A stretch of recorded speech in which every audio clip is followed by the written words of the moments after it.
Hey, Christian caregiver. Welcome to Dementia Caregiver Support for Christians, the podcast where I teach Bible-believing Christians how to make dementia care easier today while also helping you reimagine a brighter tomorrow. I am super excited that you're here today. I wanted to talk a little bit about some common mistakes that caregivers make with dementia caregiving. And so today's episode is a little bit more of a down and dirty, a episode where hopefully you will have some practical strategies to take with you today to make your day literally easier as you learn and grow as a dementia caregiver. And so I wanted to tell you guys a story. I wanted to start with a story today. Many years ago, I started to notice some cognitive changes with my mom. And if you've listened to some of these episodes before, you might have heard me say that my mom was in her early 40s when she had a massive aneurysm. And I was 19 years old, and hindsight is 2020. I recognize now that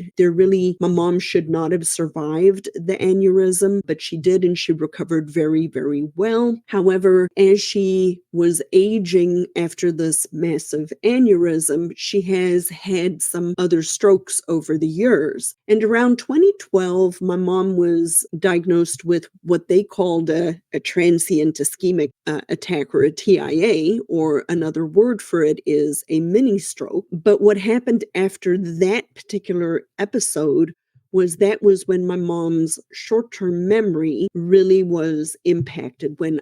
Hindsight yet again is 2020, is when I can track back my mom's memory starting to change. But I made so many mistakes with her. I was not super aware that she was having these changes, and what ended up happening is that I would say some really stupid things to her. But Mom, I've already told you that, or don't you remember we've discussed this before, or any of those kinds of mistakes that I was making. And this is, very embarrassing because I'm an occupational therapist by background and training, and it shouldn't have taken me this long to figure it out. But when you're close to someone, it does sometimes take a little bit of time.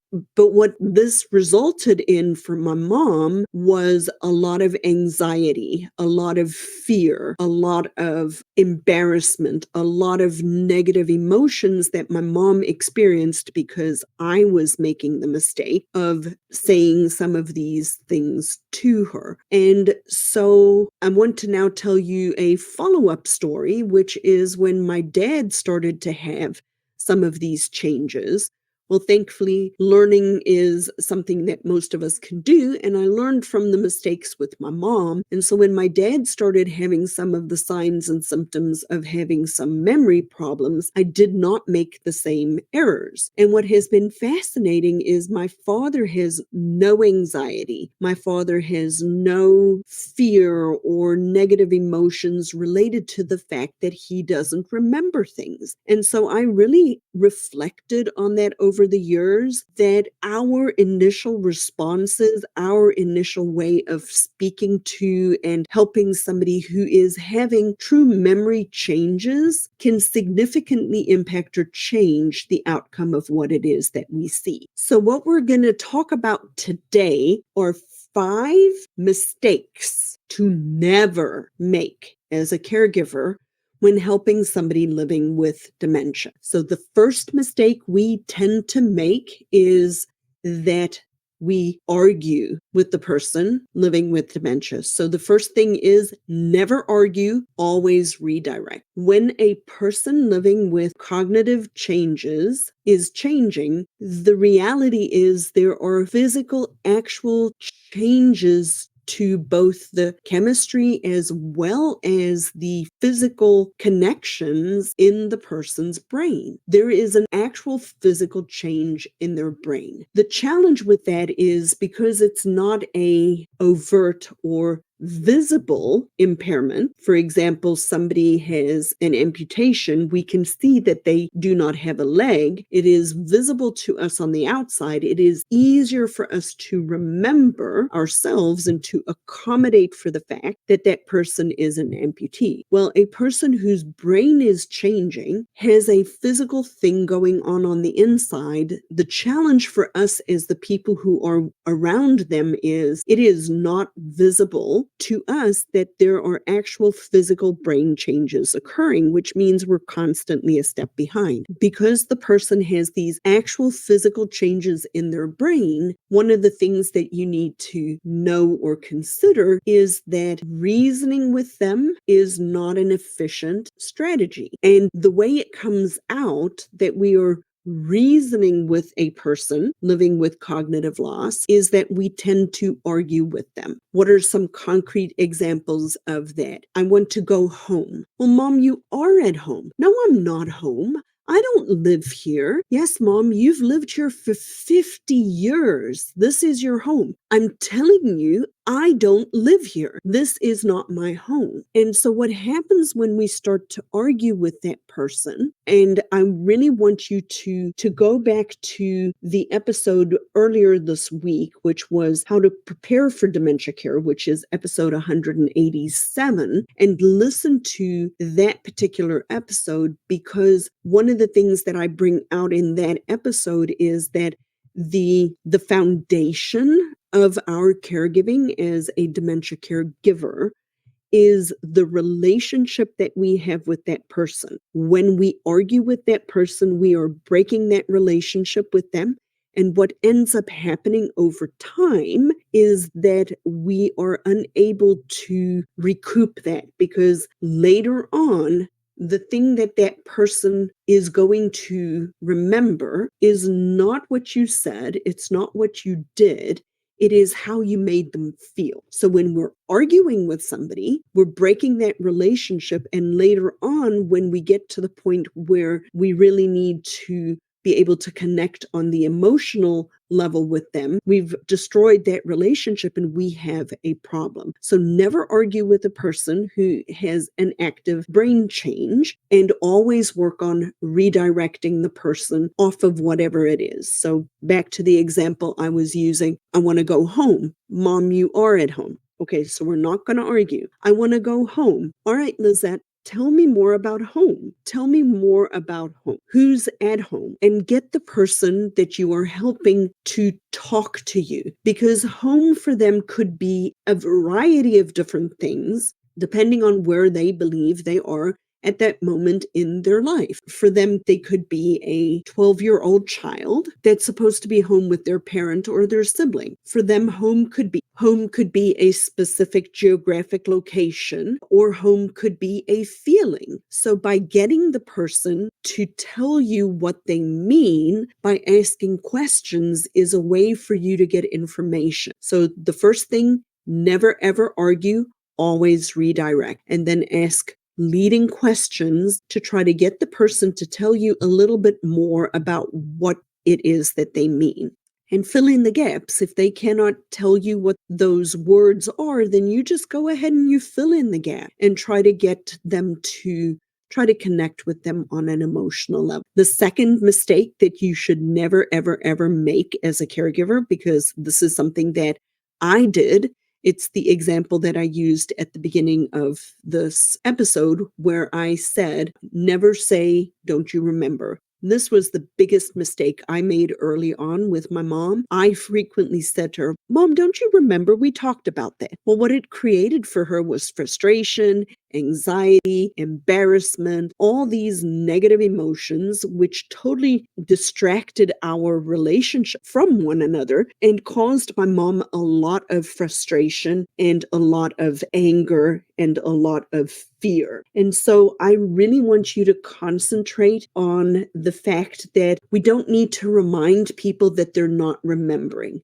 I want you to imagine a old time film projection, right? Remember, we've all seen them, right? Each one of those pictures is a different picture. And if you go fast enough, then you have a motion picture, right? Or think about a slideshow where you go from one slide to the next slide to the next slide. The person is living right in that moment. And so they are aware of the situation or whatever is going on right then and there, but they really do not remember the slide before or the slide 10 slides before. So when we're telling them, don't you remember, they really do not remember. And it's kind of like most of us have used a computer, right? And sometimes you save something in the computer and for whatever reason, it didn't save, it was corrupted and poof, it's gone, right? Saying to the computer, where is that file? Give me the file that it never saved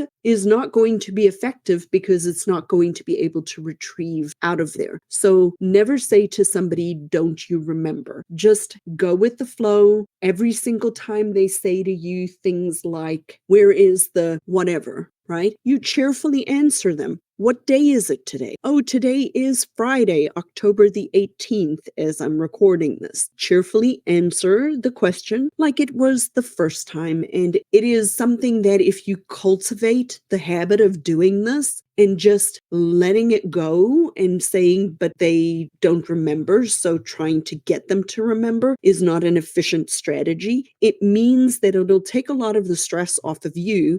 It's kind of like turn into a broken record. It doesn't matter if you have to say it 500 times that day. Yes, it can be super frustrating and annoying, but if you just make it a habit and a pattern of doing it cheerfully, I guarantee you will have a different outcome.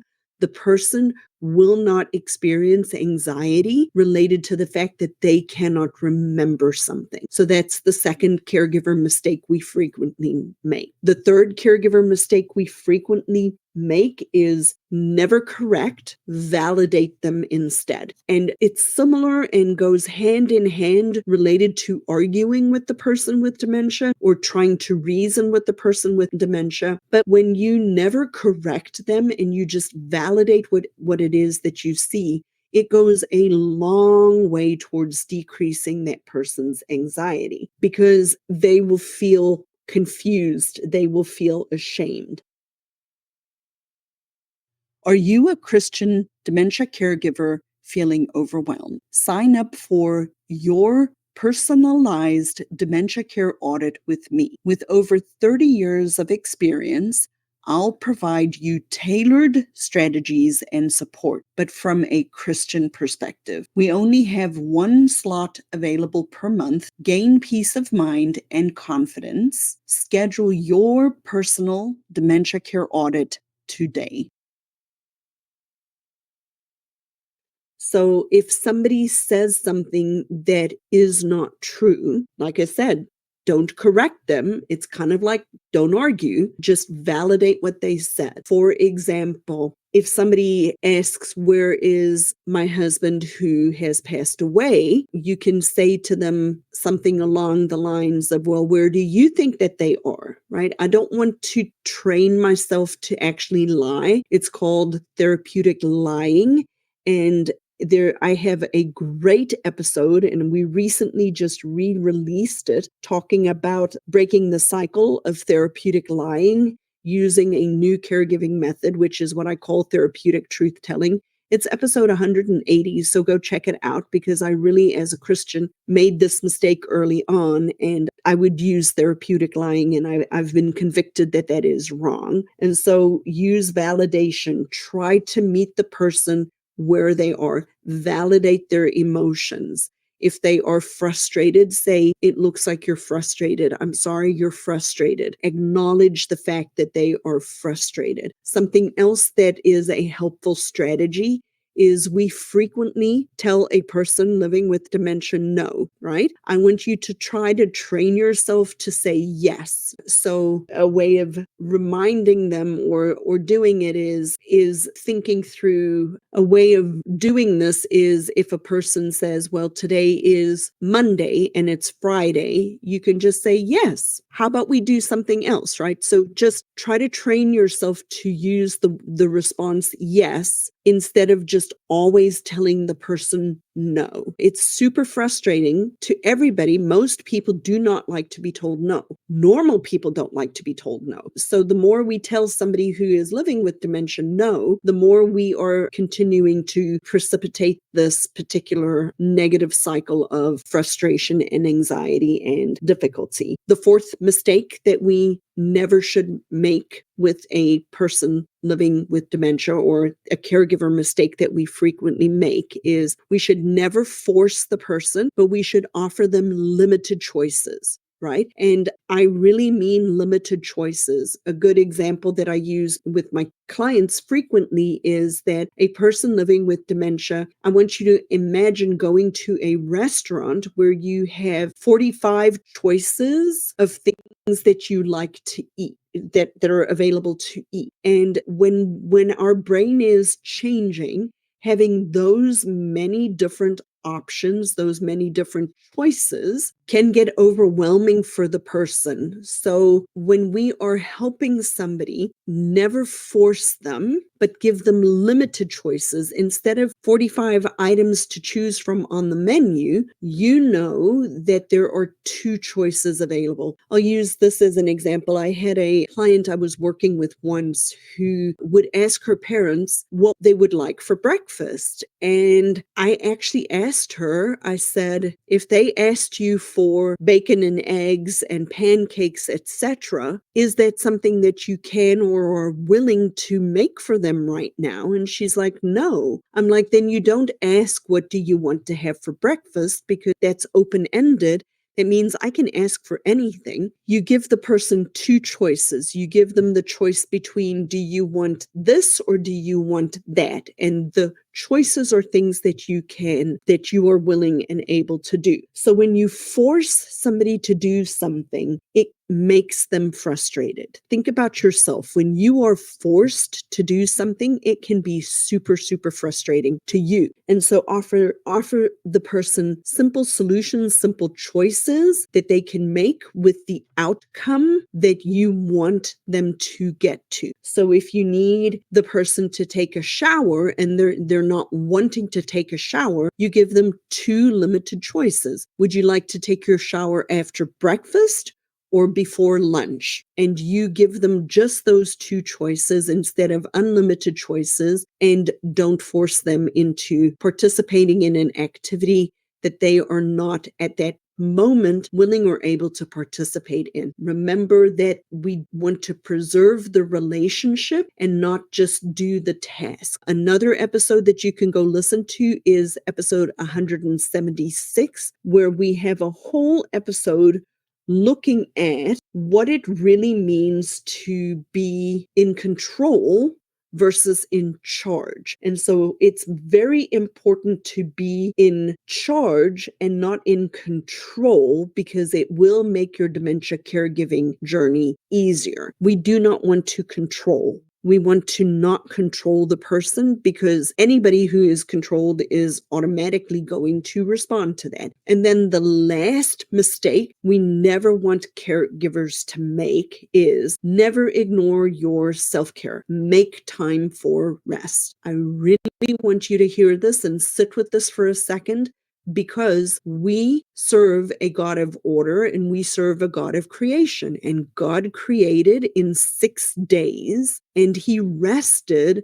on the Sabbath. I want you to consider that respite was built in to the fabric of our lives right from the beginning of creation. We are built to have rest. God did not need to rest. He created the Sabbath for us because we need rest. And God built into the fabric of Israel respite, and those were called years of Jubilee, right? And the Lord built in for us in the church a day of rest every single week. We need to be able to rest. No one person, and hear me well and clearly, no one person can provide 24 hours supervision to a person living with dementia. And you've heard me say on this program, if a person lives long enough with dementia, they will require 24 hours supervision. It is just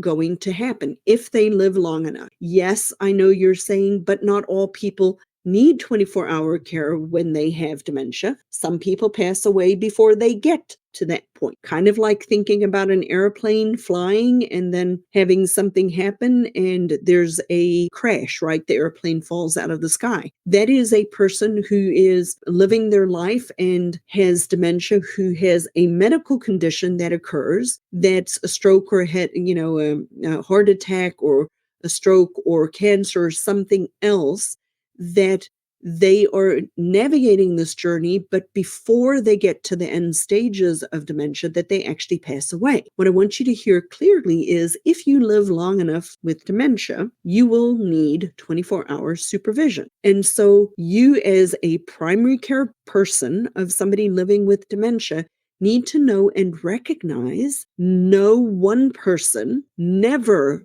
will one person be able to provide 24 hours supervision 7 days a week, 365 days a year for another person living with dementia. We have to make time for rest. So you cannot ignore your self-care. You have to build it in earlier. We believe that we are indestructible, that this won't happen to us. But kind of like when your kids were little, you had to take time away from them too when you were providing 24-hour care. So 5 common mistakes that dementia caregivers frequently make. And what I wanted to do today is make it a little bit more down and dirty and give you some practical tips. So yet again, never argue, always redirect. Never say, don't remember, or don't you remember. Never correct. Validate instead, never force, offer limited choices, and never ignore your own self-care. You have to make time for rest. Now, if you have enjoyed these episodes, I invite you to share them with another Christian caregiver. If you are a Christian listening to this podcast and you have other family members or people in church that you know that are struggling as a dementia caregiver, please point them to the newly renamed Dementia Caregiver Support for Christians podcast. I love serving this particular audience. I know that we serve a good and kind and loving God, and that He has put this on my heart to help you navigate dementia caregiving in an easier way by giving you practical tips and strategies today, but also helping you keep your eye on the future, because the Lord is future focused. And I'm going to keep saying that every single time I have an opportunity to say that. We serve a God that has us. If you read your Bible carefully, you will notice that the Lord is pointing us to a new heavens and a new earth, a future-focused message, and that we are one day going to be with Him in glory. And what a glorious way to end today's episode. So if you know other families who are struggling with dementia that are Christians, please share these podcast episodes with them. If you like them, please subscribe and give me some feedback on Apple Podcasts, and really communicate with me. Go check out the new website. It's called thinkdifferentdementia.com. Go check it out. And if you're ready for a conversation, hop on my calendar and we can have a conversation and see how I can perhaps help you through this particular time and season of caregiving in your life. As I end all my episodes, may the Lord bless you and keep you. And I look forward to having you listen to or watch, if you're on YouTube, the next episode.